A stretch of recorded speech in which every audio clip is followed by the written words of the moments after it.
Hey, how's it going, guys? Welcome back for another card review. So in this video, we're going to take a look at the upcoming series that is going to be released, which is not going to be quite that new for old players, right? We have somewhat a mini collaboration with Chronos Gate once again, right? And this time it is coming back in the form of a diamond seal, right? Not sure how I feel about this, right? But in this video, we're going to look through the the non-jackpot cards of this diamond seal series. Alright, so starting off with our Nine-Tailed Fox Tamamo, right? So this is kind of like the Dazi of Chronos Gate, right? In terms of skill, right? So Tamamo is the one that is giving the combo bonus, like what Dazi did in TOS, right? For Chronos Gate, right? So let's see how is Tamamo in TOS, right? So we have CD5 how of matches. I think the active skill is the same as Chronos Gate.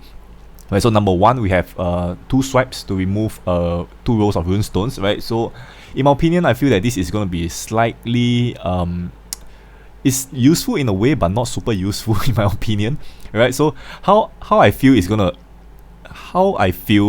Madhead can tweak this skill, right, is that we have maybe 5 seconds to swipe whatever rows of runestones that we have, so we can kind of like refresh the board in the way that we want to, right, within 5 seconds. Swiping 2 rows is quite useless in my opinion, right? Just saying, right? So Madhead, if you want to do something, maybe like a time tunnel, something in 5 seconds, swipe as many rows of runestones you want, and then kind of get the nice board that you want in 5 seconds, right? Point number 2, we have attack bonus plus 200% for each combo made, right? So take note that all these effects only last 1 round, right? So in my opinion, it's pretty pathetic, okay? And point number 3, if the leader is characters of Heroes of Dimension, which is the Chronos Gate series, effect stays in play for 3 rounds. If it's gonna last for 3 rounds, I would say it's okay because it's relatively short at CD5. But if you're gonna use it in a non-Chronos Gate team, then I think it's gonna be pretty useless, right? Especially the swipe 2 rows. Right? What is that for, right? Unless there is like a like a top bottom row electrifying runes, then yes, 2 rows makes sense, but normally you won't really need this active skill, right? So kind of a meh card to me, right? So I'm just gonna move on. Okay, so moving on to the fire attribute, we have Fire God Amaterasu, right? So this is one of my favorite characters in Chronos Gate, right? The pre-evolution, there is a pre-evolution form for this card in Chronos Gate, and it was in a school uniform for some reason. Okay, so CD5, we have a 5 match Fire Blast. For 1 round, you can recover 50% HP. So this is very subjective depending on how big of a HP pool you have for your team setup, right? So if your team setup is like Ingrid, which have like 80,000 HP, then 50% makes a lot of sense, right? 40k HP is a lot, right? But if you are playing some pretty mediocre team like 30k, 40k HP, then 50% HP isn't a lot, right? But nonetheless, it can help you to recover 50% HP for those stages which have like a 1% recovery debuff and stuff like that. Okay, very situational as well. Okay, 1 round. For 1 round, for every group of runestones dissolved in the first batch, 3 fire will be generated in the first batch. Okay, so this one would be pretty good if you put it in an Ingrid team, right? So if you pair it with Ingrid, for example, like okay, maybe not because it's gonna break Ingrid's combo. I'm just thinking stuff on the top of my head right now, right? So some stuff don't really make sense. For example, Ingrid. Okay, so probably you can put in some other teams which is gonna give you that big sky drop if you do a massive amount of combos in the first batch, right? So for every group, 3 fire will be generated in the first batch.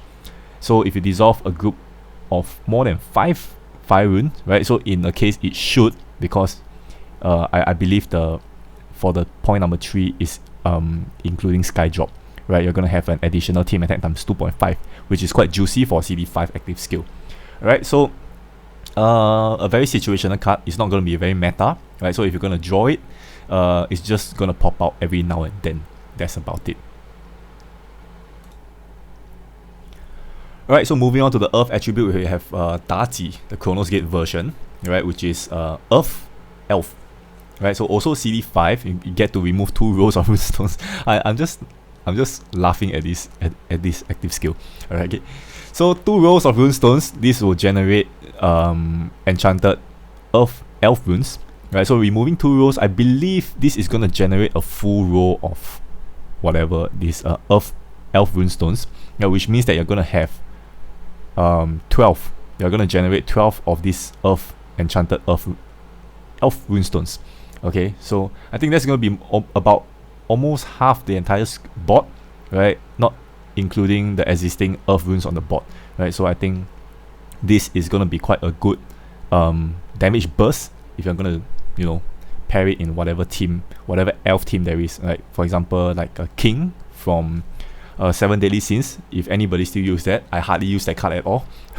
And then point number 2, to deal 5 million earth damage to all enemies. This one is also a very situational card, situational active skill, right? For you to break things like invisibility, shield, and stuff like that, right? So the more useful one will be the conversion by removing 2 rows, right? So removing 2 rows, I believe it is not considered rune conversion.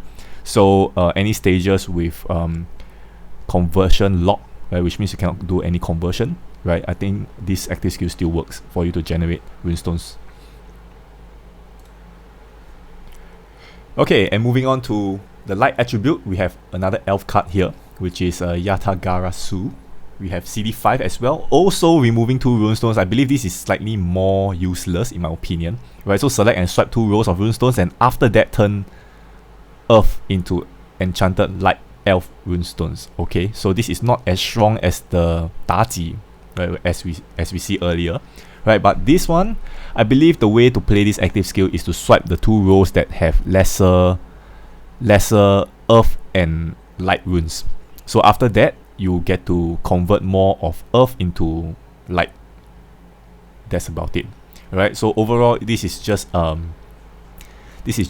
another useless card in my opinion, right? The most useless out of all that I've just mentioned, right? We have not looked into the dark one yet, right? But overall, I think this one is not good because swiping 2 rows can get rid of board hazards, yes, but turn earth into light is a conversion skill, right? Unlike Daji, which, you know, explodes and gives you the runes immediately. So this active skill will not work if the boss or the enemy skill have anti-conversion, right? So this is actually a conversion skill and it will not work. So sucks. Stupid card. Okay, moving on.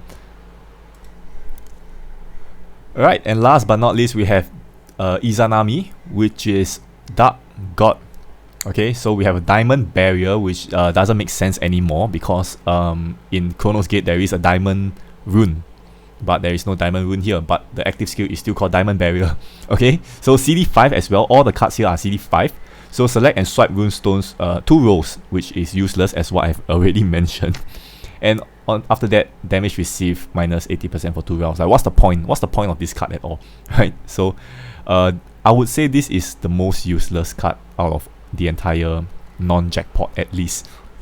Alright, so this is the most useless, followed by light, and then the other 3 is somewhat situational. I wouldn't say they're super bad, but this one is the worst of all. It's utter rubbish. Okay, so I don't see the need of removing 2 rows if you're gonna like stall for 2 rounds. If you want to use the damage reduction, like for example, if you want to use the damage reduction for tumbler enemies, then you wouldn't need to swipe 2 rows, I believe. But whatever. Okay, so maybe you can kind of swipe 2 rows that doesn't contain hard runes so you can recover your HP. This card just doesn't make sense. Okay, overall, all the Chronos Gate cards doesn't make sense. Like the removing rows of runestones is kind of like the characteristics of Chronos Gate, but it just doesn't really apply very well in TOS, right? So maybe like a better way is what I mentioned, like within 5 seconds or within 10 seconds you can remove however many rows you want to kind of make your board better, right? Just giving a suggestion out there. Alright, so overall this is the mini jackpot, not mini jackpot, this is the non-jackpot of the Chronos Gate series that is gonna be upcoming in a few patch, I believe, next patch maybe. Right, just gonna give my card review right here. Right, so if you guys have any more comments to add on, you can feel free to put it in the comments below. I'll try to reply as fast as possible. But if not, this is my take on the 5 cards, and whether you agree or disagree with me, you can leave it in the comments as well. Alright, so with that, I'm gonna end this video right here. Thank you so much for watching, and I'll see you guys in the next one. Bye bye.